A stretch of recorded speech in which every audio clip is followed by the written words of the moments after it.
Hello. Hi. I am echoing again.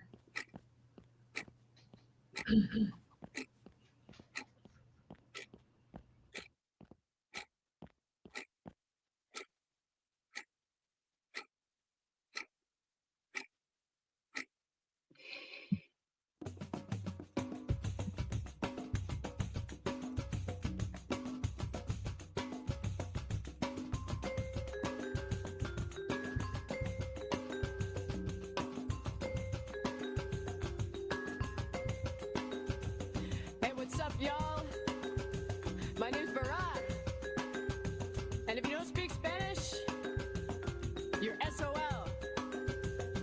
Miro el reloj hasta las 6:15, pero generalmente tú llegas tarde y te estoy esperando.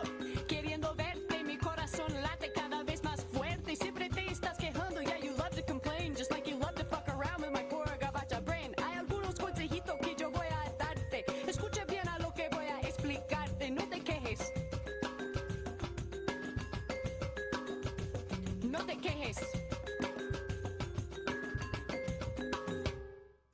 Eres muy guapo y también chistoso, and that is why, my friend, it is tan doloroso. Mi pobre corazón no sabe qué hacer. I wail, I gnash my teeth, I tear my clothes, I pull my hair, te quiero tanto. But you don't pay attention, me estás matando. And then I mention, no tienes motivo para ser tan huevón. Cuando alguien como yo has given you her corazón, oh, no te quejes. No te quejes. I don't know if I make any sense cuando hablo español, but I hope you don't take offense when I wonder if you have a soul.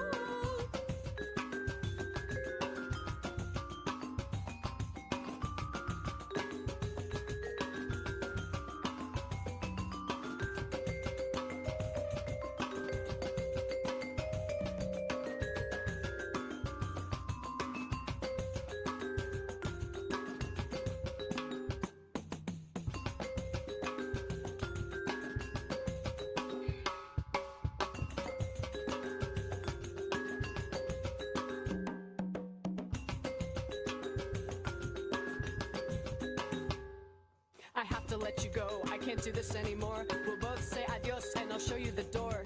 It's been quite nice, it's been truly sublime, but now I can see that you're a waste of my time. Para ti yo he escrito mi primera canción. It took a lot of paciencia y determinación. ¿Qué puedo hacer? Me gustaría olvidar, and maybe someday you will see what a pendejo you are. Oh, no te quejes. No te quejes.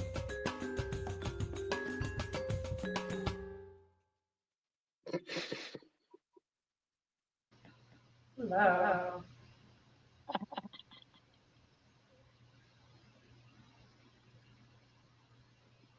I like that. You like it? All right, that's good. Hopefully everyone's still speaking to me after that. Well, so we have with us Catherin Barnes today. Catherine's a friend of mine. We met at Northwestern. She was studying percussion there and was particularly interested in timpani and kind of got me on board writing timpani music for her. And You were the only composer in that class who would do it. No other composer would even. When I said I want someone to write for timpani, it was like I farted in an elevator, and all of those composers got as far away from me as they possibly could. And only Megan came up to me and said, "I'll write for timpani." Well, I mean, I guess because I don't think most composers really know how to write for timpani very well. You know, that's not necessarily. I mean, you study the big orchestra pieces, and they have the big 5/1 things. You know, stereotypical timpani. But beyond that, that's kind of their range of timpani knowledge. But like, I mean, I like to discover new things. So I like to build instruments. So like, getting a instrument that I just don't know about. I mean, I just explored and discovered it and researched it and figured it out as I went. Yeah, and it was I still really like the timpani. And I appreciate that you were willing to do that, because I did my big rant on Substack a few weeks ago about how all the composers want to write for nowadays is like crotales and Almglocken and the high pitched tinkly stuff. And I feel bummed that I mean, I don't know what your curriculum looked like in terms of like orchestration and things like that, but I mean, I feel like there's been a lot of orchestral timpani stuff that's gone on in the 20th century and also in the 21st century that's not just 5/1. I feel like there's all kinds of things happening, especially now that the instrument is capable of more than it was capable of, you know, in the Romantic era. But I guess that's not what the composers are learning these days. I don't know. You guys know the answer to that. I guess when we get a percussionist, like I think a lot of especially people studying music in academia, they want to sound smart and intelligent. And to sound smart and intelligent, you have to be complex. And most people, when they think of complex, they think of like mostly they fit rhythm a little bit, but pitches more, I think. And so they want to write for xylophone and marimba and all the pitch percussion. Yeah. But I love some. That's not true. I don't think that's true. I think you can write music that's very complex for a timpani. It's just not complex in the same way that complex marimba music is complex. Yeah. Well, and I would even take some marimba complexity, honestly. Like, it seems to me that what they really like is, oh, let's bow a cymbal. Oh, dear God, no. I'm sorry. No, and that's fine. If you've written for bowed cymbal, I fully support you in writing for bowed cymbal. Percussionists, we hate that crap. And that's why that class where I met Megan was so special, because that was supposed to be a class where composers and performers work together to make something instead of us just being the little trained monkeys for you, right? But it was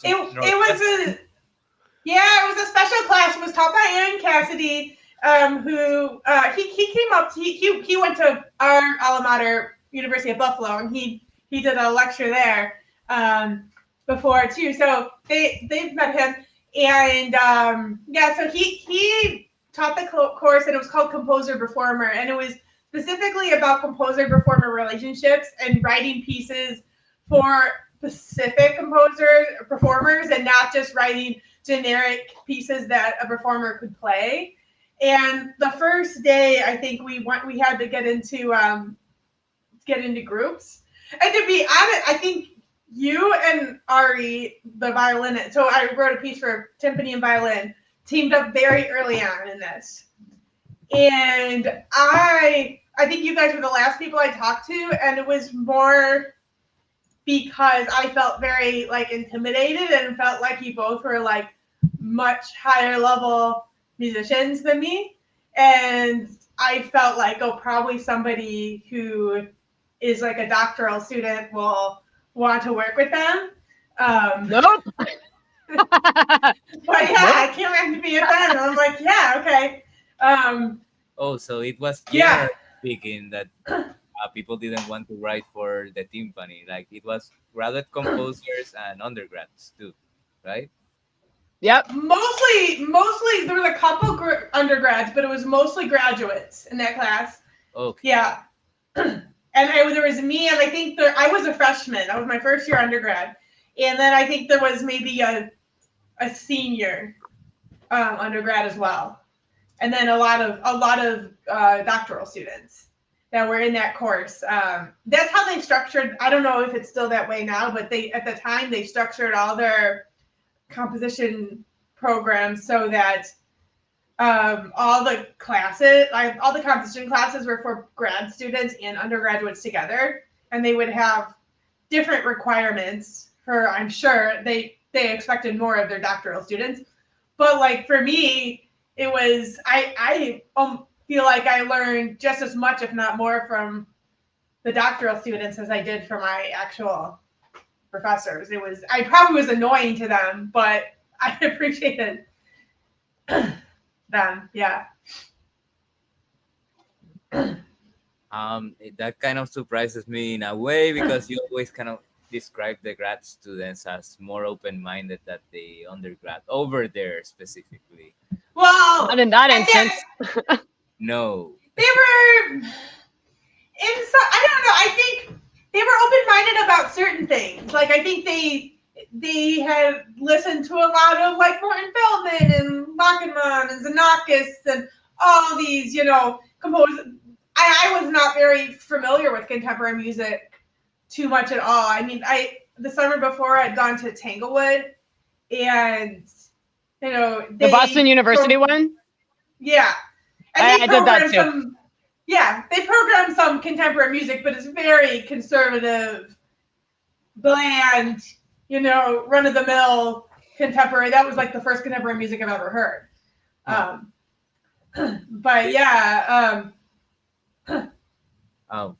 Were you gonna? Oh. No, I was asking if this was your general kind of like experience with academia, within academia, like. What was? If this was for Catherin, if this was a general. With Tiffany. Just in academia in general, what is my experience in academia? Yeah, pretty much.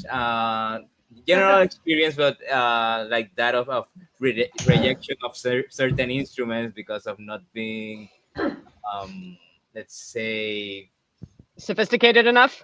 Yeah, like you were saying, complex enough, sophisticated enough, too raw, too crude, whatever. That's weird. Okay, because I had a think that's weird. That many composers, even in academia, were very, very open towards a whole palette of percussion instruments. So it's kind of like but that doesn't seem to be the case. I will say at Northwestern, and again, this was in my giant Substack rant that I wrote a couple of weeks ago. At the time I was there, right? I was there from 2004 to 2008. So like it's been a minute, okay?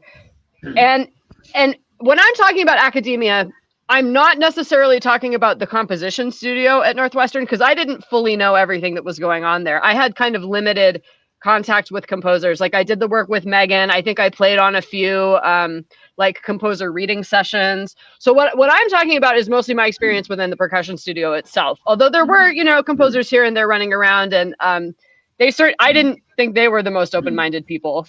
But I will say that there were definitely rules about like which instruments were good, which instruments were not good. And one thing that was taboo within the percussion studio was playing timpani solos. Like it was not okay. You were not supposed to do it. I did it one time in studio class, and it was when my teacher was on a sabbatical. And I got a lot of crap for doing that from the graduate students. They were like, well, what's the point of playing this? When are you going to play something like this? And one of the guys was like, oh, she's going to play it for like a wedding or a funeral or maybe a bris. And it was like, dude, like, relax. Like, it's a timpani solo. This is a percussion studio class. Why not? Hang on, I have to take a sip of water because I'm getting so worked up talking about this. It seems like you have feelings about the subject. I do have feelings, and I also wrote this in my giant rant. But when we were sophomores, we all had to write a solo multiple percussion piece. All of the percussionists had to do that. This was like part of our curriculum, part of our rite of passage or whatever. Okay, and I wrote a piece that had rototoms in it. Why? Because I wanted to be able to tune them a little bit. And again, a grad student sees me like moving the rototoms, and he's like, what are you doing? And I was like, oh, it's for my sophomore piece. And he was like, you're using rototoms? And to be fair, they're hard to move, but all of our stuff is hard to move, right? Like that's like part of being a percussionist is like moving unwieldy crap around, right? So that was not okay. But then the next year there was a guy who wrote his sophomore percussion piece, and he named it after like what can I say on here? Is there anything I can't say on this podcast? Just checking. Okay.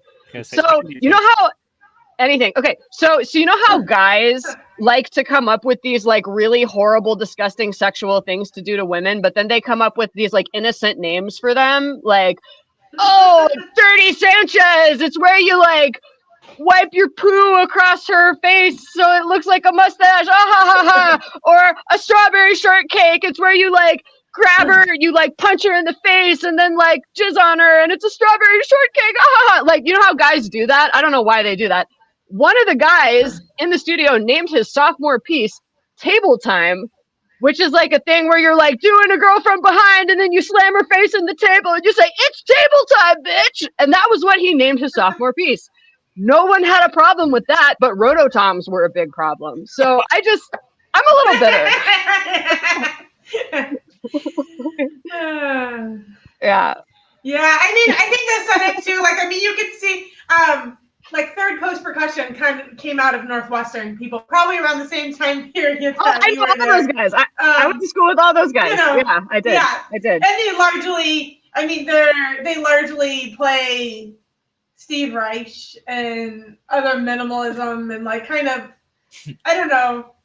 I think they would object to that. They would object to you saying, they would say, "Oh no, we work with lots of different contemporary composers and we commission new things." I think they would not agree. They do on paper. They do on paper. Yeah, they do on paper. Do that, but it's always like, I don't know. They're all the music they perform has to have like the same like kind of. It almost has like the New York aesthetic. It's like. It has to seem like it's cool all the time, and it has to like abundantly show like their skills in like stereotypical ways. So it's mostly for mallet percussion. I feel like they play mallet percussion and crotales too, with crotales on the side. So let me ask you this, Megan. If you were going to write a piece for Third Coast, what would you do? Like, what would be the Megan Buger Chicago aesthetic that you would do? I don't know. I think I would have to maybe. That's a good question. I don't know.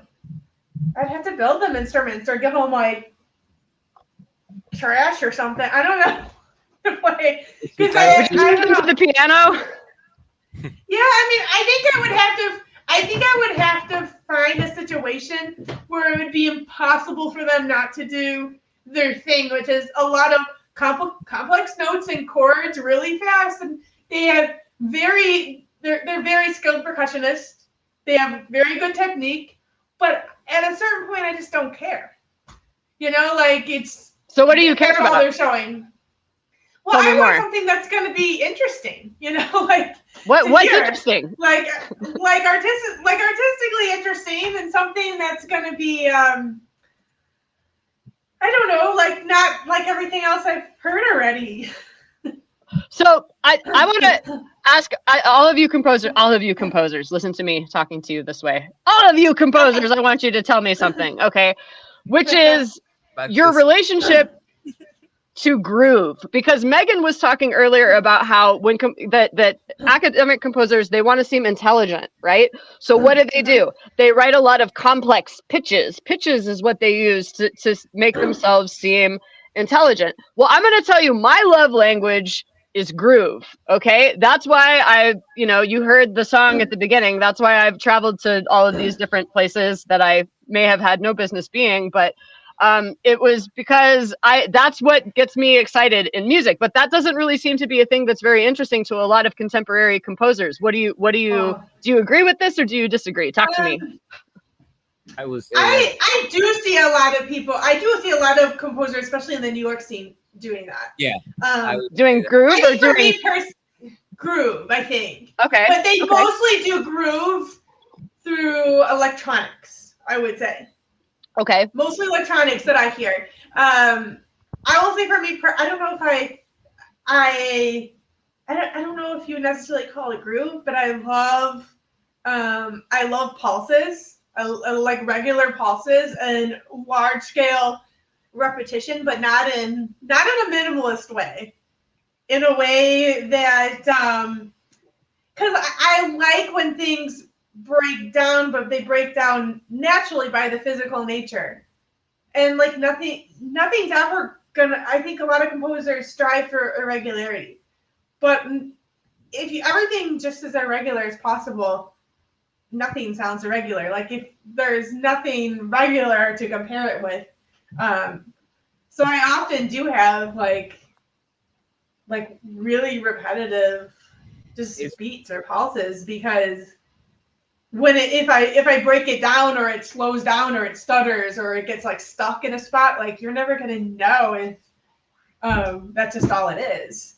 I only started using groove like a few years ago when I when I realized that my commission would be due in like 2 weeks, and I would like to repeat like a few measures like 10 times, 15 times, and I always have a few questions about the use of groove because okay, so what make a pattern? What make a what make a pattern to be able to be repeated for let's say 5 times?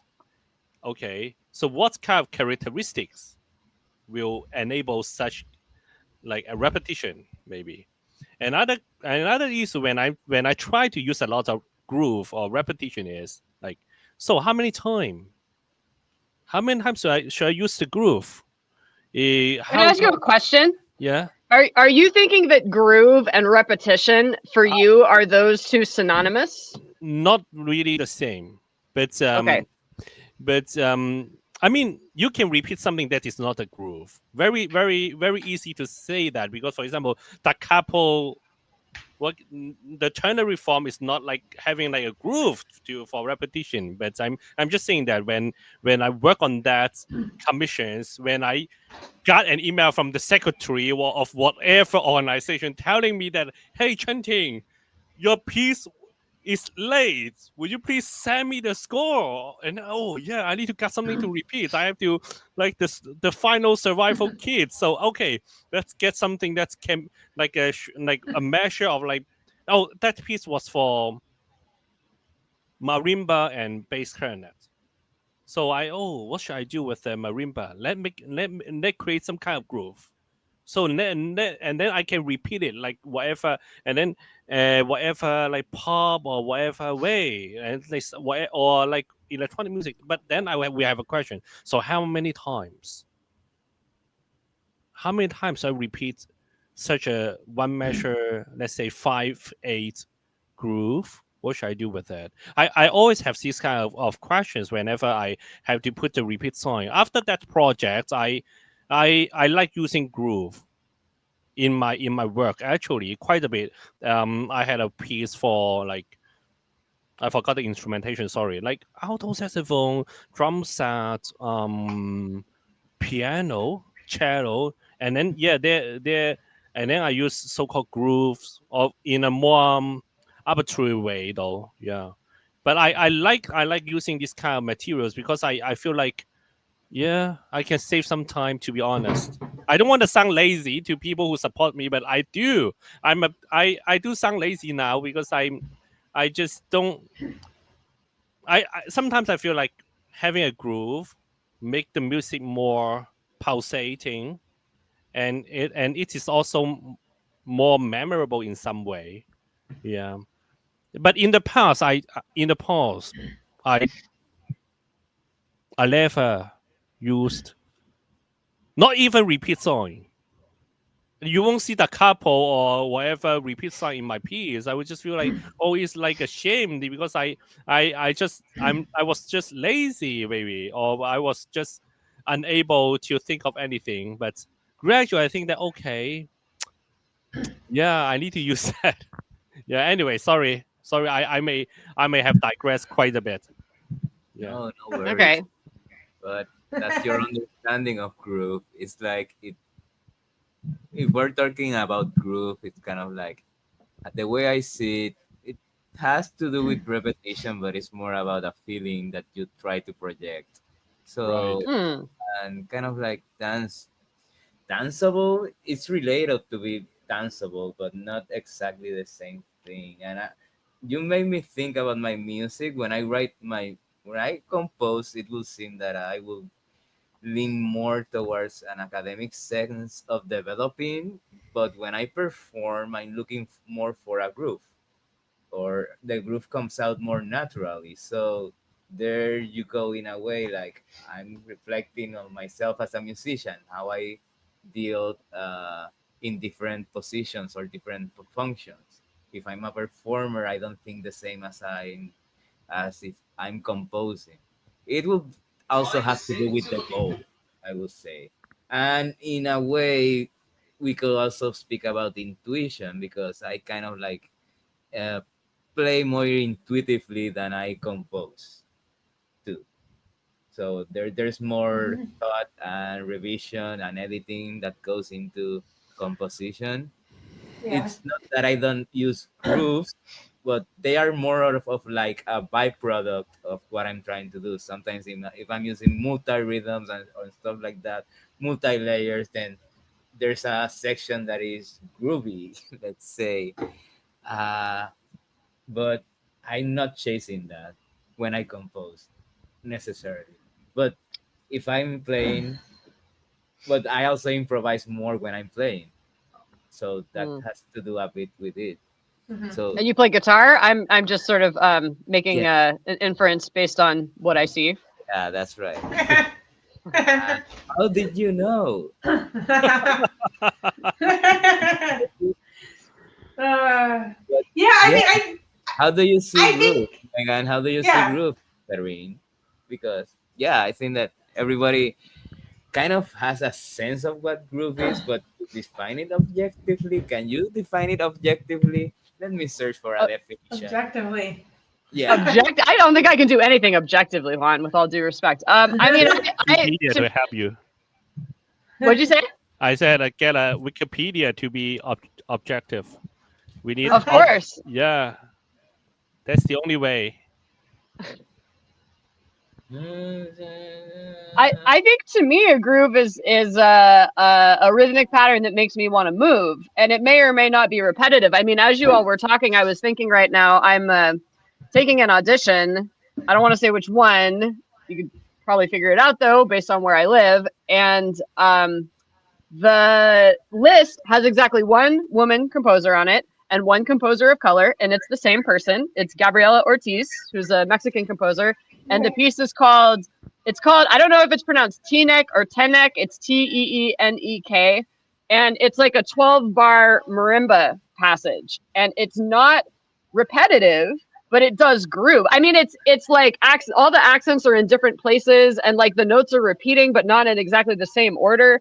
But like it does have like a, like a feel to it, like makes you want to move. To me, that's a groove. So Mhm. Yeah. How about you, Megan? What's a groove for you? Um. You define it? Yeah, I don't know if I can define it that Because well. I do think like a lot of times when it's groovy, like you kind of do want to kind of move or at least bop. I think that there usually is some sort of regularity in terms of it's usually very pulsed. A lot of times accented on strong beats.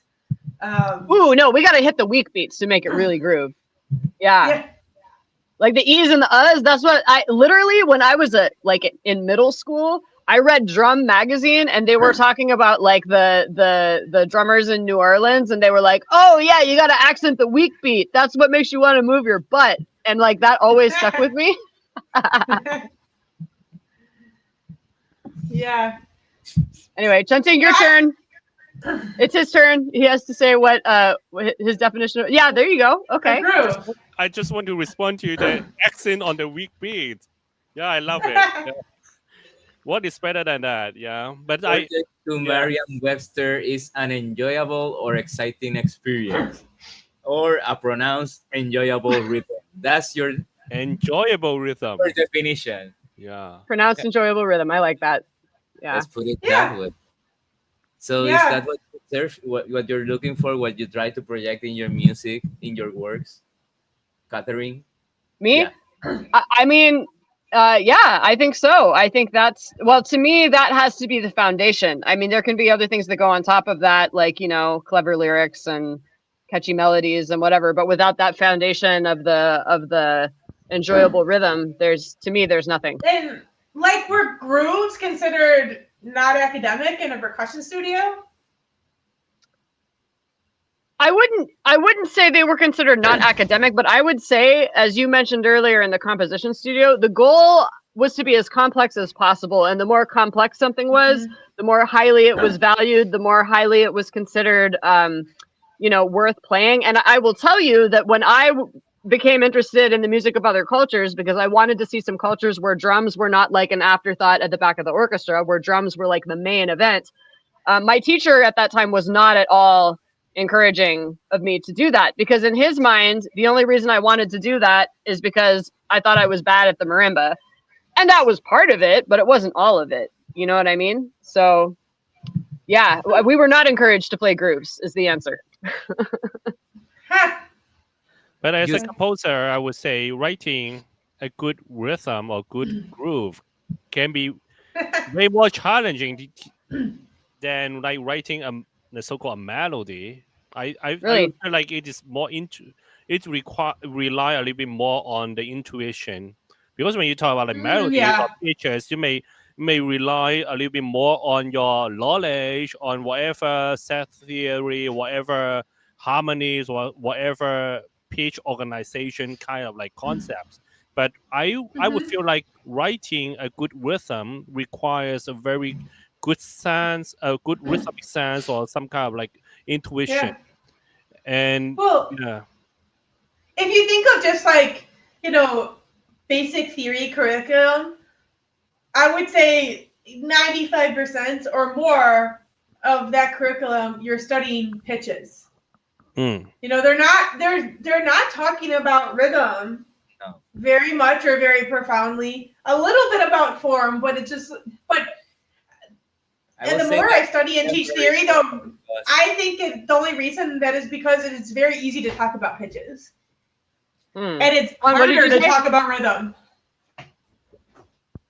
Interesting. Let's circle back to that, because I have something to say about that. But Juan, you said something and I couldn't hear you. Yeah. I will say that we study timbre more a day now, even more than rhythm. Timbre. Yeah, Hmm. In theory, though, not in theory. yeah, that's what I'm saying. Like, yeah, we do study theory, timbre, But and where composition courses. you study rhythm, but in practice? Like in a theoretical way, you can study timbre like through spectrograms and in a way in orchestration and stuff like that. But rhythm in such a systematic way, I don't. It's not taught. It only in practice.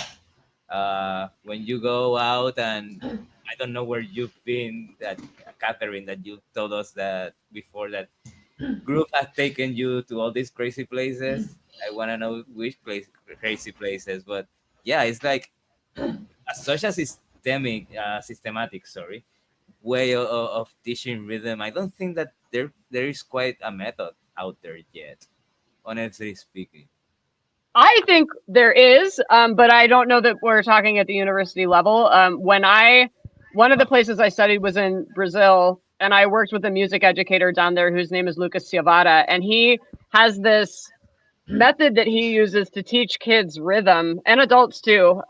It's called o passo, which is Portuguese for the step, and it's basically like this, I guess, corporeal grid. I don't know how else to explain it, but it's like, you're stepping and your feet represent like 1, 2, 3, and 4, and then your knee bends represent the ands, and then there's these worksheets that you have to go through where you count different rhythms while you're stepping, and you clap different rhythms while you're stepping, and then you count and you clap at the same time.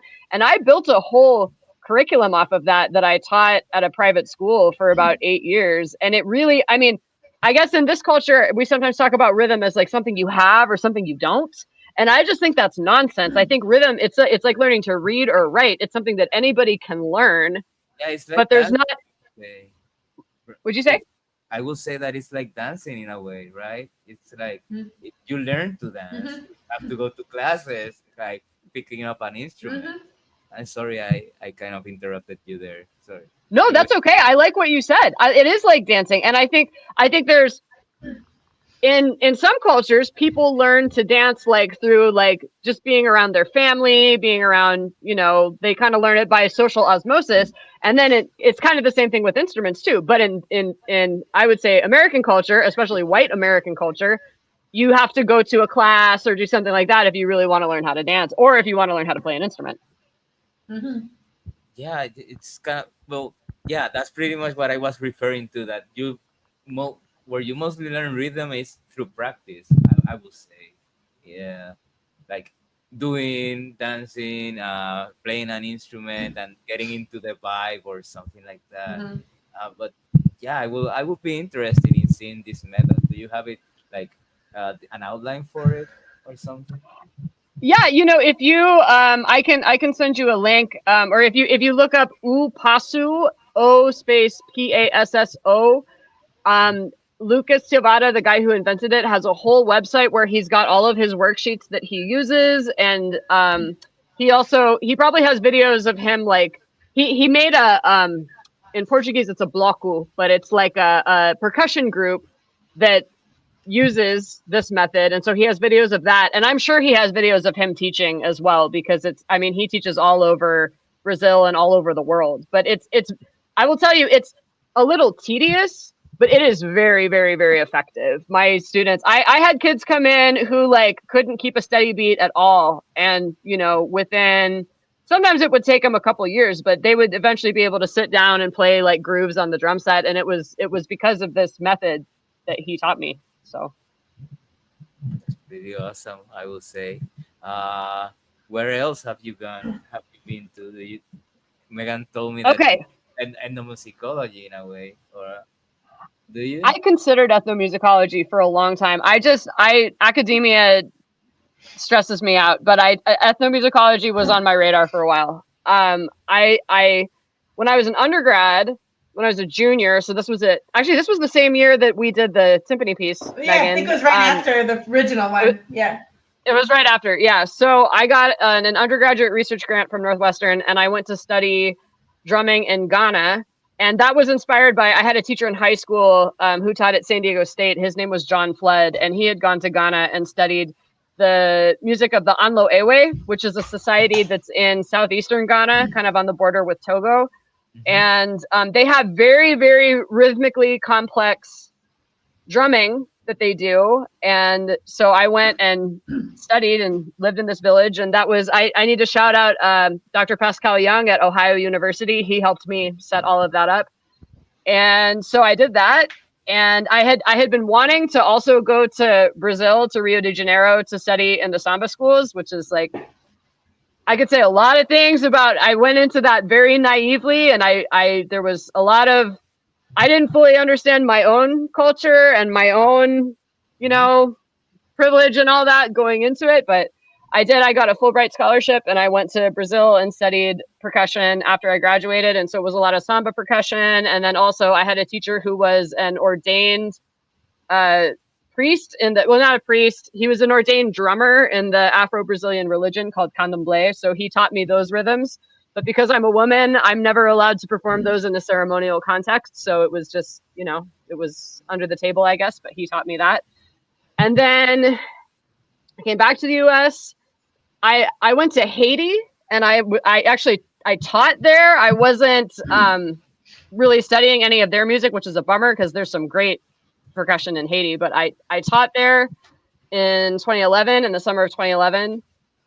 And then around the time that Trump got elected the first time, I got very, very interested in Uruguayan murga, which is it's not just music, it's like a whole performance art style, and it was really used to stand up to the military dictatorships that happened in South America in the 60s through the 80s, which were like all the fault of the United States, basically. But that music really helped me get through Trump's first presidency. And I wrote a song that's in English, that's in that style, that I used in one of the one-person shows that I did. And I actually went to Uruguay, and I went to a conference about murga that was all women, because it's traditionally performed by men, like so many things. And that was the only time in my life I've ever been in a percussion masterclass where every single one of the teachers was a woman, and every single one of the students was also a woman. And that was a very, very cool experience. So I'm trying to think if I'm leaving anything out. Ghana, Brazil, Haiti, Uruguay. Yeah, I think those are the big ones. One, do you wanted to say something, Chanting?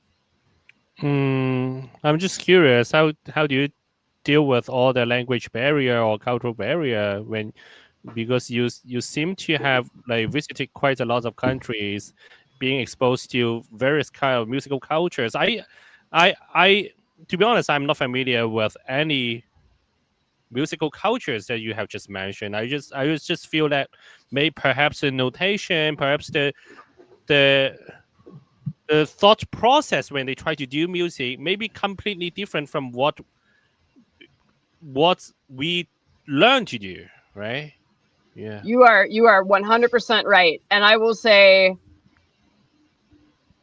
so you asked about language. Okay, so in Ghana, the official language of Ghana is English, but as in many countries that were forcibly colonized, there's a lot of different local languages that people speak. And English is kind of like, if someone from southeastern Ghana is going to talk to someone from northern Ghana, they'll probably speak English, but like they don't at home with their families, with their friends, they don't speak English. And everyone speaks like 4 different languages because, within a, I don't know, 20-mile radius, there's at least 4 different languages spoken, So I went there and I could communicate like the basic things that I needed to communicate. And the guy who was my main teacher, his name was Killer. His full name was Stephen Yao Killer Fibor, but I called him Killer, and he spoke English.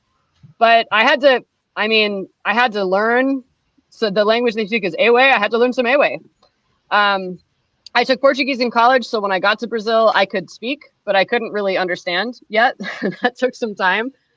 So I knew that. In Haiti, I was teaching. I had to learn Haitian Creole real quick, at least enough to be able to teach. And that was interesting. And then in Uruguay, I'd been taking Spanish since high school, so I already knew Spanish. But you talked about adjusting to the culture, and that's a whole thing. That's a whole mood. And I think I had a very hard time coming back from Ghana because in Ghana, music is like, well, at least in Anlo Ewe drumming, it's not like it is here where you can just go into a room and practice your part and then come back and play with everybody. You literally can't play that music unless you have a group of people, right? So when people learn, they don't learn by themselves. They learn as part of a community. And that really, I mean, just coming back to the individualistic American sort of capitalist mindset, like coming from rural Ghana back to college to Northwestern University was a very, very difficult transition. And I was super annoying. Like, have you seen these videos on YouTube of like, there's this one comedian she'll do like that girl who just went to insert country for 2 weeks. And then the girl is like all dressed in like the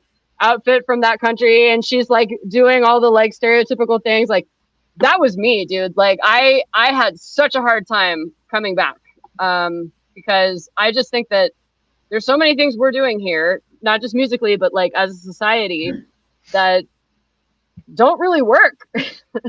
Right. And it was hard to readjust. How was it related to religion, to the religious experience in Ghana?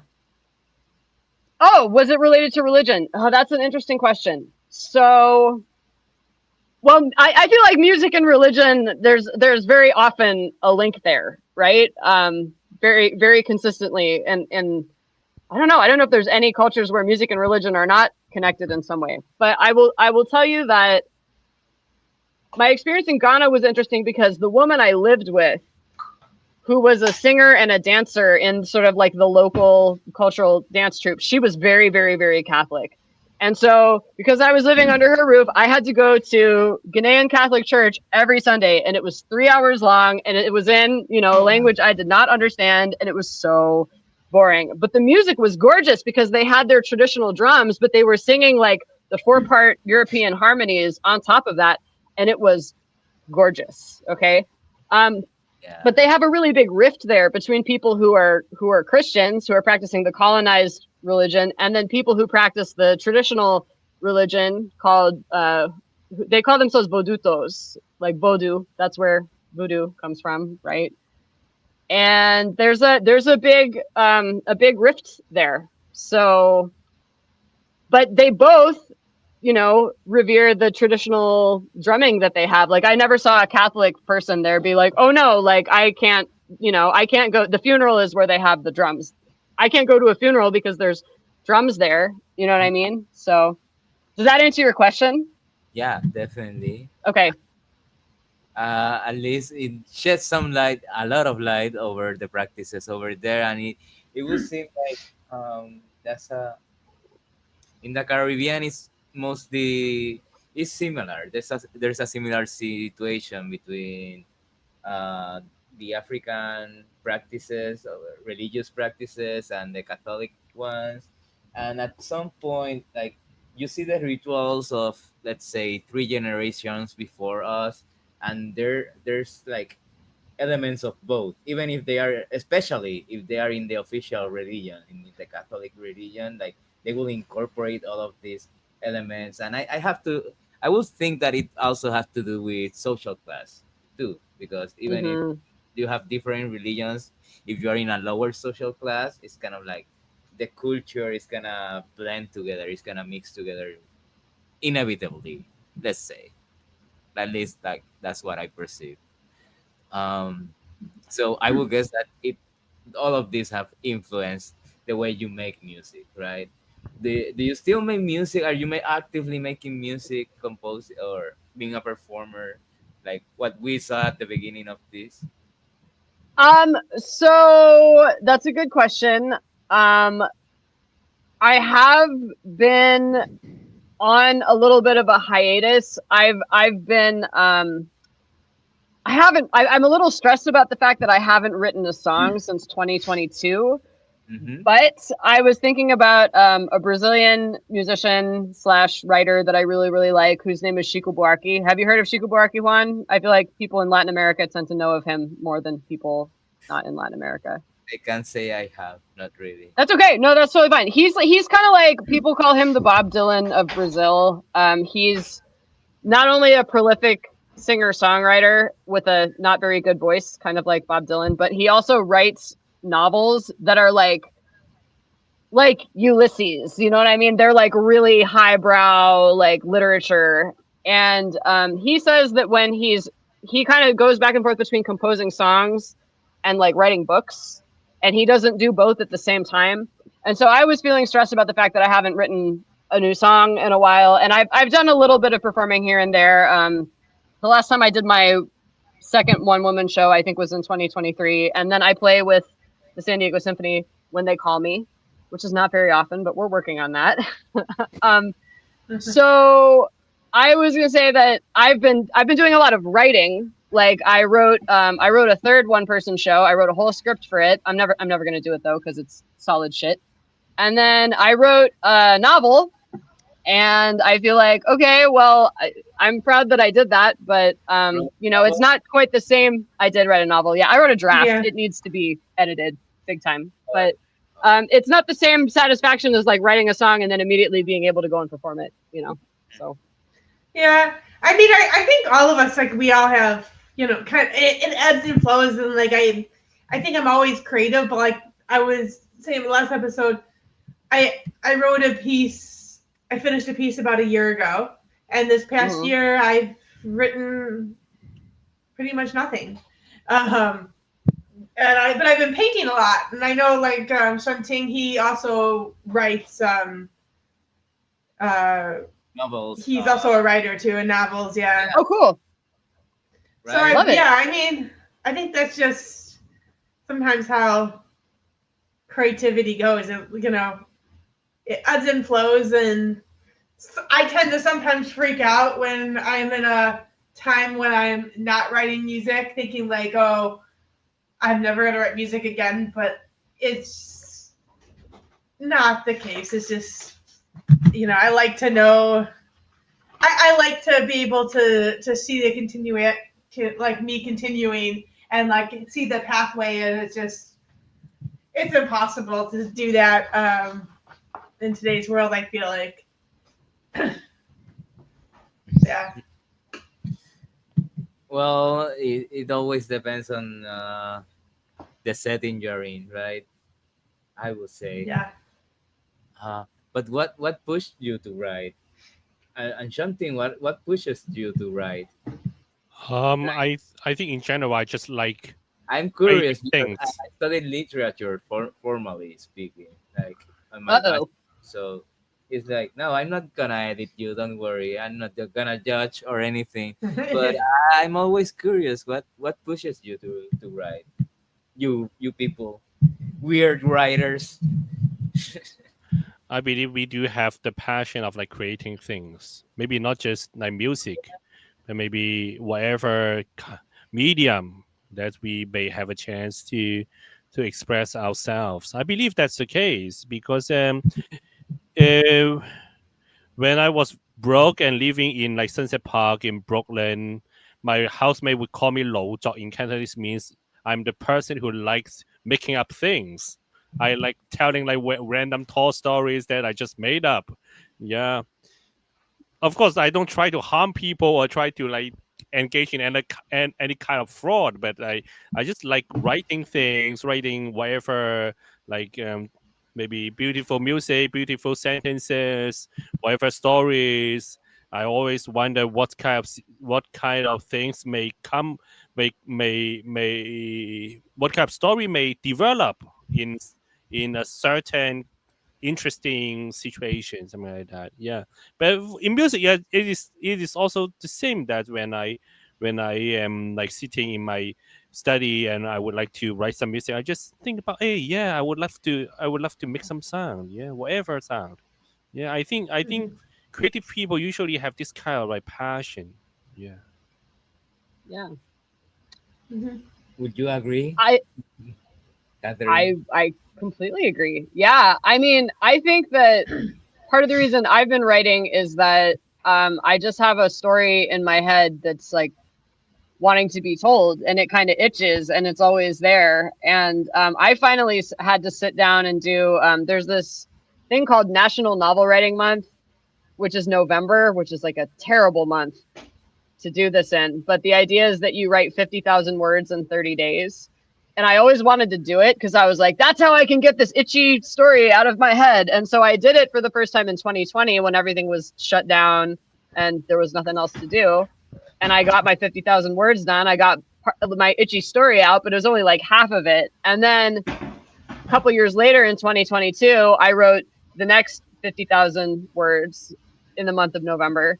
Hmm. And I was like, oh, okay, well now we have a draft. I mean, it's a mess, but you know, there's a the story that wanted to be told at least is starting to show through. So I can relate to what he said about being a creative person and just having something that wants to come through you Mhm. and just needing to do it.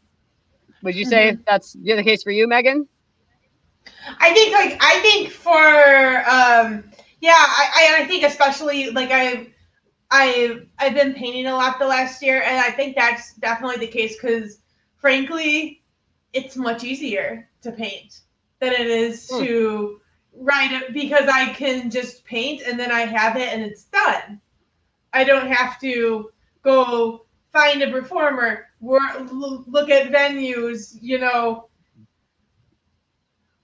record or whatever. There are all these, music is complicated. There's all these pieces involved to get to the point where like your work can then be expressed. Where the visual art is simple. I can put paint to paper and complete something and feel like I am being artistically expressive. But it's I don't know. The simplicity is kind of therapeutic to me. Um, in a way, I think music is a very complicated art form, and I think sometimes when all the pieces go together, it can make it so magical and special. But then the rest of the time, it makes it just really hard.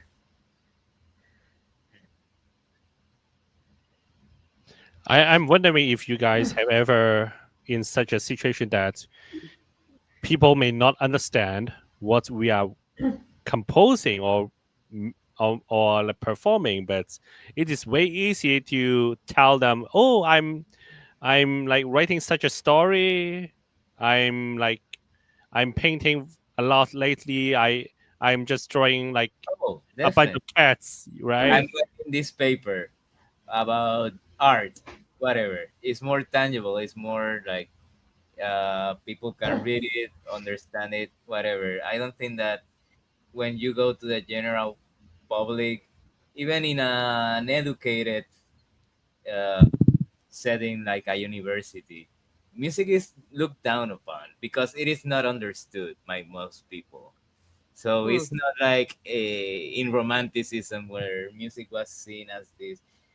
Well, right now the state of music, how most people see at music is as an entertainment, uh primarily, sometimes background Hmm. music, even if they would pay a lot of money to go see an artist they like and will get in a trance by the music, they kind of like just are not conscious of the trance they are going through. It's a very interesting Mm-hmm.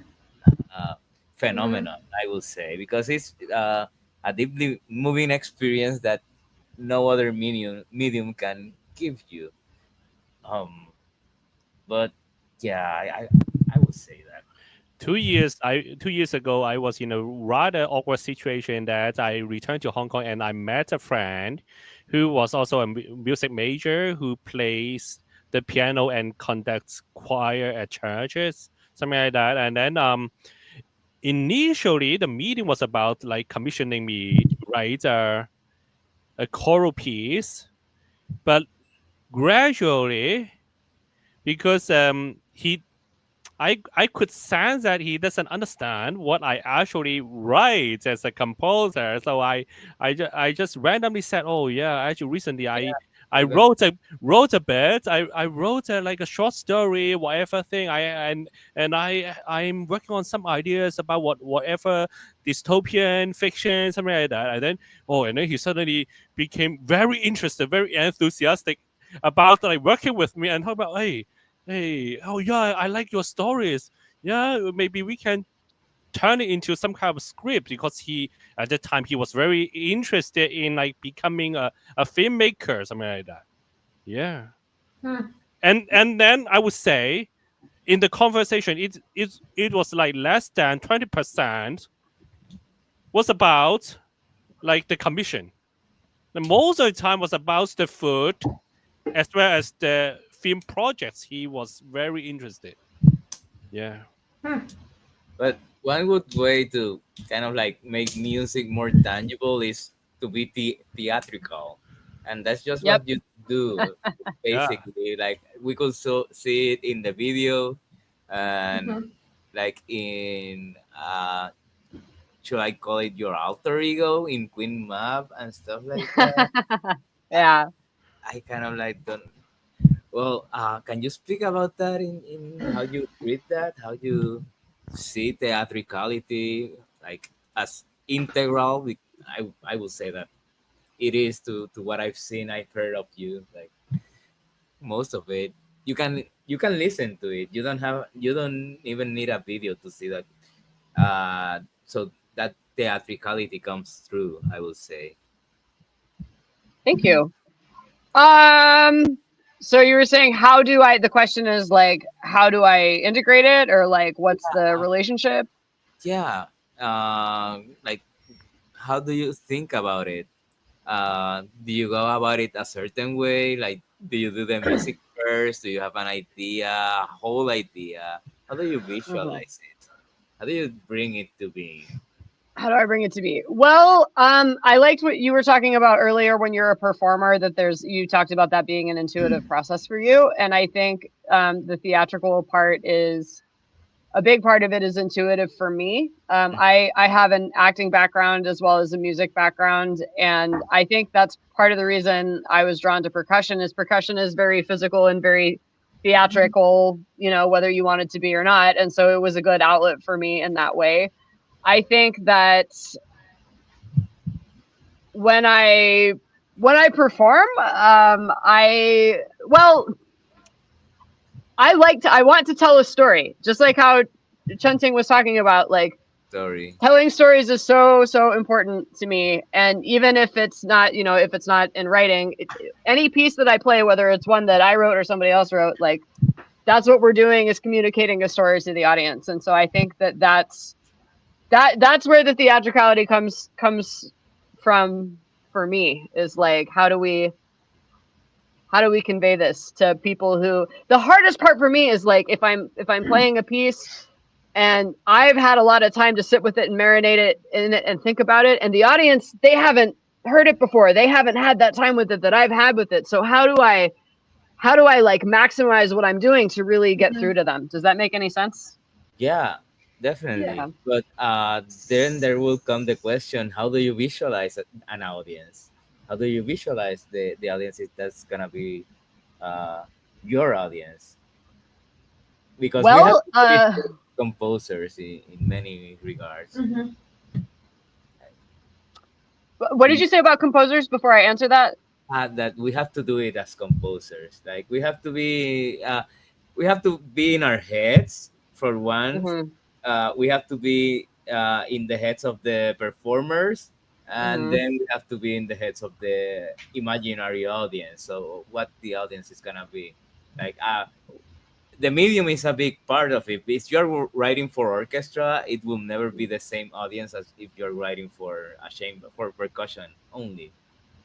For example, like, Well, okay, so many things I could say. First of all, orchestra is a musical language that I feel like more people understand than just pure percussion, at least in, Western culture, especially like white American culture. Orchestra is something that people like, they're like, oh yeah, I know what that is. Usually they'll relate to it from like a film context. They'll be like, yeah, oh yeah, this is what all the movie Yeah. soundtracks sound like. But like pure percussion, people don't necessarily have a reference for that. And I think a lot of people will come in thinking like if they're going to go see a percussion ensemble, they'll be like, oh, like what is this? And then usually by the end, they're really into it because I think that and maybe this is me being biased about my own instrument, but I think percussion has like a quality that really gets people excited. Like I hate to say primeval, but I think that's kind of what it is. I mean, I remember when I did it I did is. the Chautauqua.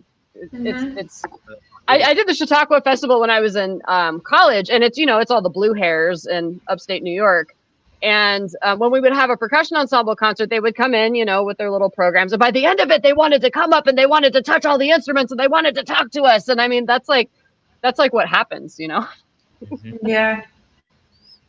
Oh yeah.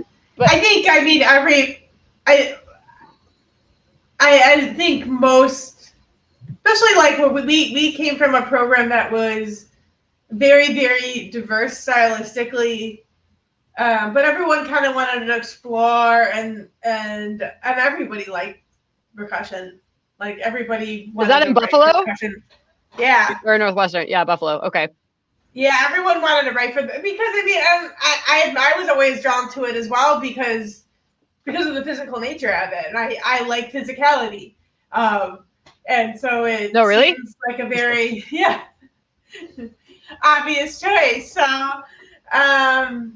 yeah, so I like when you oh no no. no I you no cannot you finish your describe thought. it like the X-Men. It's like everybody had like their strong features and their weak features, let's say, or their specialty. It was a very eclectic school for composition, compositionally speaking. It wasn't a school in the traditional sense, I would say. Uh, No, then the a time special period we went, place, yeah. I will say, for everyone here. Um, Pretty much. Yeah, yeah. But Uh, yeah, so like the piece that the song that we opened up with, like how do you begin a piece like that? Is it more like you're getting the grooves of the rhythms? Is that the initial, or do you have the text, or do you have the vocals, or is it more like the what idea do of you begin on? staging, Or is it a whole idea? Kind or of is thing. yeah, or is it all one? Uh, Is there a I think process, or is there a different process for a different piece?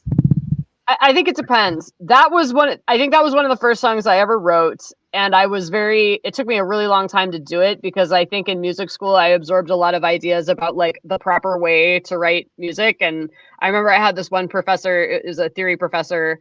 My it was fall of my freshman year, and he was like, oh well, when I write I can't ever be at a piano or any kind of instrument because if I do that then I'm only going to write stuff that I know how to play. And so I thought for the longest time like, oh, you're not supposed to write at an instrument, that's bad. And then I started hanging out with like the singer songwriter types who write with their freaking guitars, and I was like, maybe that's not true. So with that piece, I think the beat did come first. You saw that instrument I was playing. It kind of looks like a tambourine. It's called a pandero, and I came up with the pandero beat. And that's when I go to like, you know, open mics or whatever, and I perform my songs. Since I don't play the guitar, I always bring my pandero because it's like a drum set in the palm of your hand. Another instrument I learned how to play in Brazil. You know, I'm not gonna bring like all the, you know, like all like old drum set or all my stuff. And so I'll usually start with some kind of a beat, and then for me, the lyrics usually come next because like I really write it like chanting. I really like words. You know, that's like a medium that works well for me. So it'll start with beat and words, and then I think next will come the story. So in this case, we made that music video. I made that with a friend of mine who likes to do stuff like that, and that was tons of fun. And then with the one woman show that I did, I had written a whole bunch of songs that were kind of all around the same topic, and I went, oh well, I could turn this into a show, you know? So maybe it starts with beat and it goes from there. That's the answer to your question. Yeah. Process seems So I then, like where does it come in? Like all the staging for the actual music video. Did you have a collaborator for that? Yes, I have to give credit. So my friend who made that video for me is named Catherin Barnes, and she is a local musician here in San Diego who is a prolific singer-songwriter, very, very gifted. And she does, she calls it half-fast photo. So if you say it fast, it sounds like half-assed photo.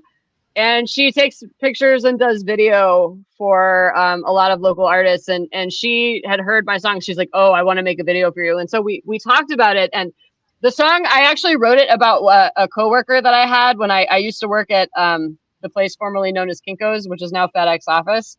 And there was long story short, there was a FedEx ground driver who I guess we had a little moment together, and I was very upset with him. And so that's who the song is about. And so I told her, oh, well, it's about a truck driver. And she's like, okay, well, we're going to film it in a truck place. Okay. So that's why there's trucks.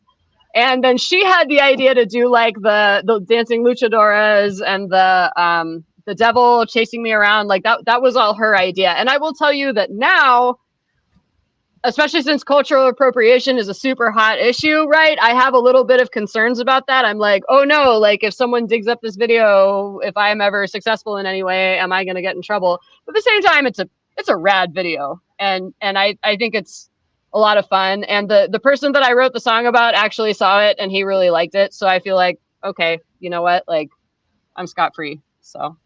one question. Were you, who is Queen Mab?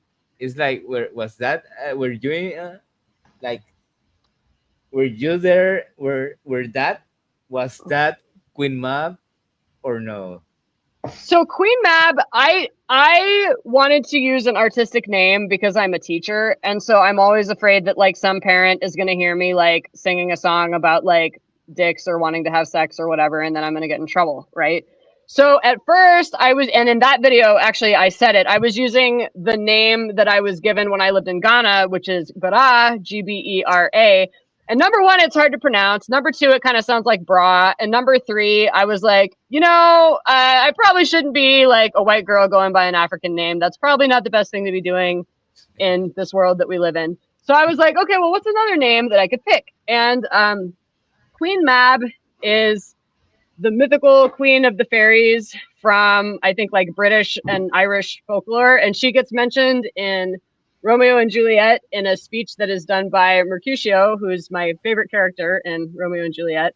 And I thought, well, I could be like something related to Mercutio, like it'd be Mercutia. And I was like, no, I'm going to be Queen Mab. And so I named myself that, and I would paint my face white to kind of disguise my identity. So if a parent saw it, they wouldn't be like, that's my kid's teacher talking about penises or whatever. It was a thing that I was doing for a while. And then when I quit my teaching job that I had, I was like, I'm not going to be Queen Mab anymore. I'm just going to be Catherin Barnes, and I'm not going to have an alter ego anymore. And now I'm teaching again. So maybe it's time to bring back Queen Mab. I don't know. Coming back? Possibly. Yeah, maybe. Juntin, it seems like you want to say something. Oh no. I just find this story amazing because I also took some time to think about my pen name when I started writing my fiction. Initially, I named myself like Doctor Cat because I Doctor used to Cat. keep a used to Okay, keep a I cat. didn't know that. Yeah, I was not active on. I mean, I didn't really write in English, so you don't you. It is useless to Google Doctor Cat at all. Okay, but yes, I used to have such a name like oh, I'm a teacher, but I'm a teacher of cats, something like that. And then and then and then later on, I find oh maybe I should like most of the Chinese names are made up like three characters. So later on, I thought, oh, I should make up a name of like three characters, and then I made up and then I make up another name. And then my friend said, "Oh, nobody is going to remember this name. It's horrible. You need to you need to make another one." so so now I don't know what my pen name is at least currently. I When like it. yeah I like Doctor Cat. yeah I I think do you too. should do it. yeah Yeah, so I haven't listened to a name like that ever. Well, probably Top Cat, but like referring to a human, no. I like it. I like it for real. So, um, Catherine, you were mentioning like you did this to get away from teaching, or like not to get away from teaching, like to hide. Yeah. Like you had your teaching persona, and then you had your artistic persona, and we've talked about your artistic persona. Can you talk about your teaching persona? What is that about? What's your relationship with teaching? With teaching, it's a I think well, I don't know that it's a fraught one. I'll put it that way. I mean, I taught middle school percussion classes, so sixth, seventh, and eighth grade. That's 11 Mhm. to 14 years old at a private school here in San Diego for 8 years, and I was the first person at that school to ever teach percussion classes. And I came up with the whole curriculum, and I had to do a lot of work because we didn't have access. We only had access to like Brazilian percussion instruments. So like kind of like snare drum, tenor drum, bass drum, and some like shaky things and some, cowbell type things. That was all we had. We weren't allowed to use like marimba or timpani or xylophone or anything like that. So I had to come up with like interesting stuff for us to play just with that instrumentation, which was a bit of a challenge. So it was on the one hand like really fun to do, and like I was really proud of the program I created with the resources that we had. And on the other hand, it was really frustrating because it's middle school, and they all had to take a music class. They had a choice about which one they got to take, but they all had to take music. So really not all of them wanted to be there. And that was frustrating. It was a little bit like pearls to swine. And I quit. Long story short, they were never going to make me full time, and I wanted a full time job. So I said, peace. And I thought, ooh, I'm going to see if I can maybe tour with some of my shows, make some money that way.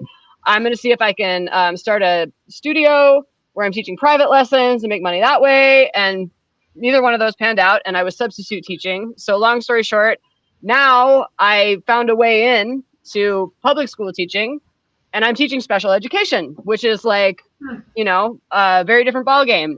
And, I'm proud of my work as a teacher. I really am. But I also just get tired of like taking care of people all day long. I don't know how else to Yeah. say it. Like, it's very exhausting. So Did you do education degree with your music I degree did too, not. or no?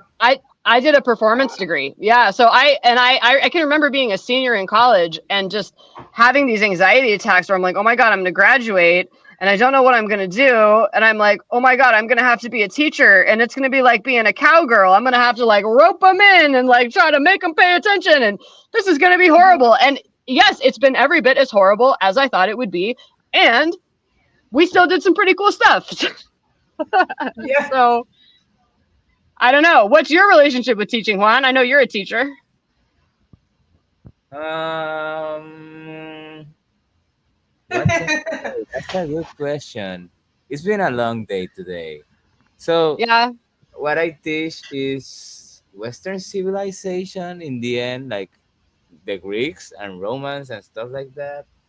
So, What it's age group? 18, 19, first year, like Okay. freshman, college freshman, Okay. mostly. And it's like I totally get what you say, that some of them want to be there, but a lot of them don't. And Yeah. trying to teach that, or like I studied literature, so I kind of like to delve deep into the text. It's not just about what happens, but the interpretation of the text itself, and it's kind of like closer reading. And I just I just have learned to enjoy myself, honestly speaking, and not care too much. Like whoever wants to enjoy with me what I'm doing, go for it. And whoever doesn't, well, you still have to be here to complete some requisites. Whatever. It's like that's what I've been thinking about lately. Kind of share what I'm studying at the moment, share my passion or whatever. If I teach something, I get really into the subject matter, and right now that's the main thing. Like I had another class where it was. I have another class right now where it's Greek music, the latest investigation from the last 15, 20 years or so, but also early music. In the past, I teach music theory and stuff like that, and but very basic one, and it's kind of like the same all over. It's like, but I also go back and think about when I was that age and I wasn't a saint. So it's the kind of like, okay, you're not as bad as I was, so it's fine. It's kind of like, or it's the age. Like one has to be conscious of the age and what their not their interests, but what their proclivities are, because Their capacity. yeah, capacity Yeah. too and stuff like that, and their interest too, because yeah, you have to gauge that when it's a more general Mhm. group of students. Is And 6'7" a thing in Puerto Rico? is what a thing? 6'7"? Do you all know about this meme that all the Oh children yeah. are? Oh, Megan knows about it because Megan's got kids. Yeah, yeah. So all I the have kids kids go and I around. teach kids. So all day Yeah. long, it's 6'7", and so anytime, like I co-teach math classes, so anytime we're saying like, okay, number 6, number 7, all the kids go 6'7", and it's so irritating. It's so annoying. Yeah. Middle schoolers, I think, do it the most. Yep. Yeah, because I teach all levels. The middle schoolers are really, yeah, I think Yeah. everybody really into teaches. it. Chanting teaches too, and you teach too, Megan. Like, what can you Yeah. say about teaching chanting? I, Oh, I haven't heard you like your teaching philosophies or anything like that. I don't teach anything sophisticated. I only teach like young kids a little bit of the piano, and I have to teach so-called teaching a choir at church. Um, Everything is pretty elementary. At least they force me to be more elementary in the way that I have to accept most of the thing they play. Yeah. One day a student said, "Oh, because I complain, oh, what you are playing isn't too good," and then he said, "Oh, isn't your job that accept this kind of noise?" Okay, you are right. Good kid. You're right. Okay, fine. Yeah. So, but I think yeah, I like teaching in the sense that it make me more like make me try to think from another perspective, Yeah, and yes. usually So from a more lay person you, perspective too. it forces you to Yeah. definitely. And I was like, even at the advanced level, I will guess that it would be the same. Like you have to put yourself in the shoes of the other person and Mm. kind of go on from there to be more effective. It's about being effective in the end. Like how do you uh, teach something of value that people can think about, at least learn how yeah. to think about music, learn how to think about a text, but not only a text, how to read, how to interpret live gestures, everything, Well, or and how it's to hard do a because process. there are people out there that are teaching is like their absolute passion. Um, but I think like for all of us, our passions were the actual practice of music and Yeah. not necessarily teaching. But that's kind of where the Money it is? led.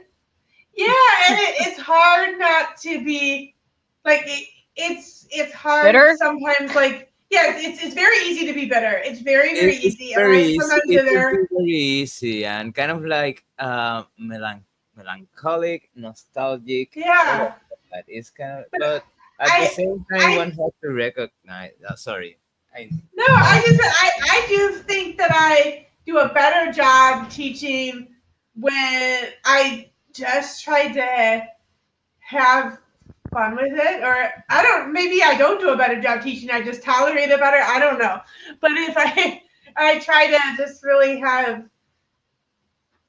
fun, and I don't take things like to heart if somebody isn't interested in what I have to say.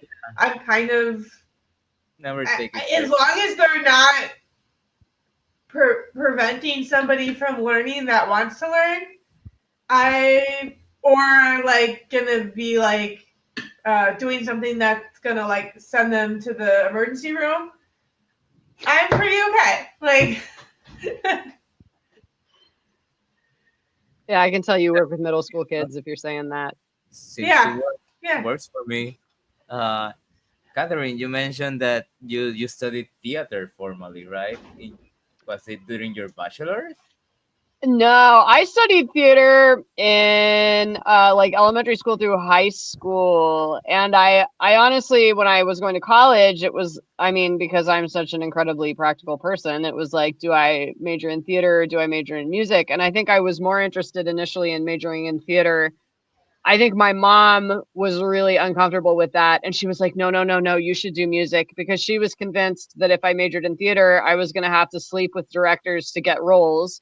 And then while I was in college, there was this little book that came out called Mozart in the Jungle, which is about musicians sleeping with conductors to Oh get yeah. jobs. So I think she was a little off the mark on that, but I am ultimately glad that I studied music, because I think that it's more like if it's between the two, there's more like applied knowledge that goes into like playing music and more technical knowledge, I guess, than there is with acting. Although I'm sure an actor might dispute that with me, but I feel like it was the right decision for me ultimately. So yeah. What Yeah. did you use it? Do you use the skills you learn in theater, acting, in your teaching, or in your in your music? You do Oh definitely. yeah.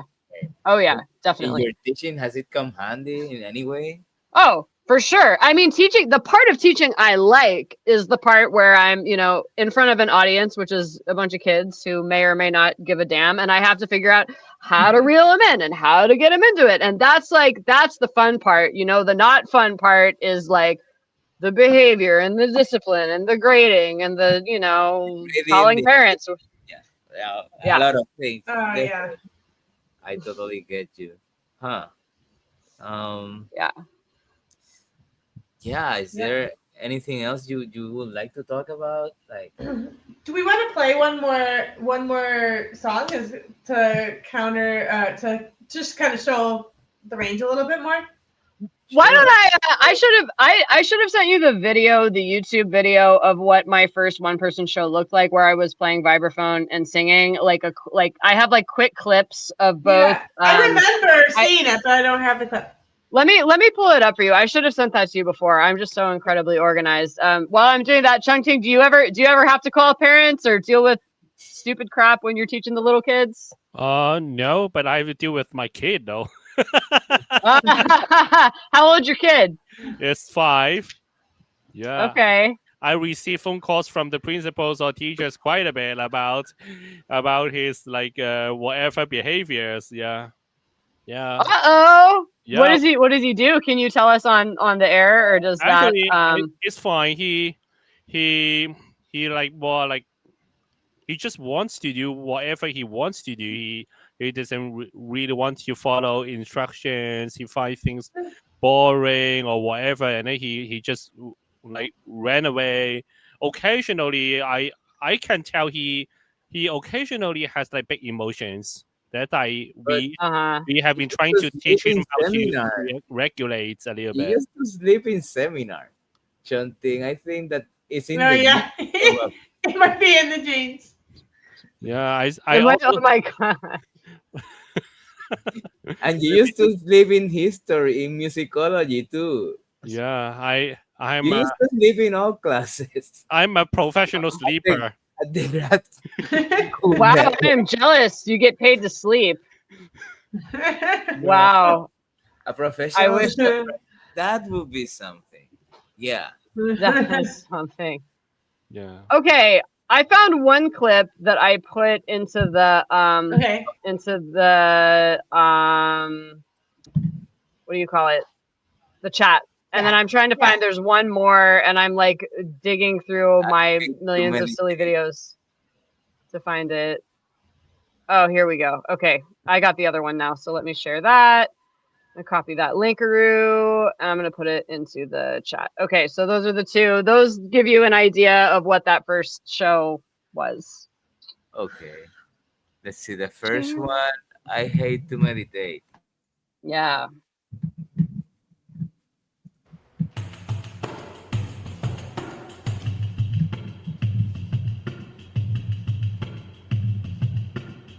I hate to meditate, but I do it anyway. I hate to meditate, doesn't matter what they say. I hate to meditate in the morning or at night. I hate to meditate, makes me wanna start a fight. Oh, something I forgot to ask that kind of like it's admirable is that, like, is it hard for you to play percussion and sing at the same time? It took some Because practice. it, yeah, I would guess it yeah, seems hard. Okay, here's another one. No, can we have sex? No. Oh, can't you see how hard I tried? Can we have sex now? Can we have sex now? It's clear I don't have any pride. That's why you need to adopt that name. Yeah. That's from International Man of Mystery. Do you have it for sale? It's on Bandcamp, right? Yeah, that's the album. And then somewhere there's a link to like the full show. I think it's on my website somewhere. Let me put it on screen just so. Okay. Wait. Any clothing thoughts from you guys? It's like, I think it's been a pretty cool Yeah, that's fun. conversation. I just want to say, despite my history of like sleeping in class, if I attend your performance, I promise I won't sleep. Thank Yeah. you. Well, no, my performance, you will sleep on Yeah. my performance, right?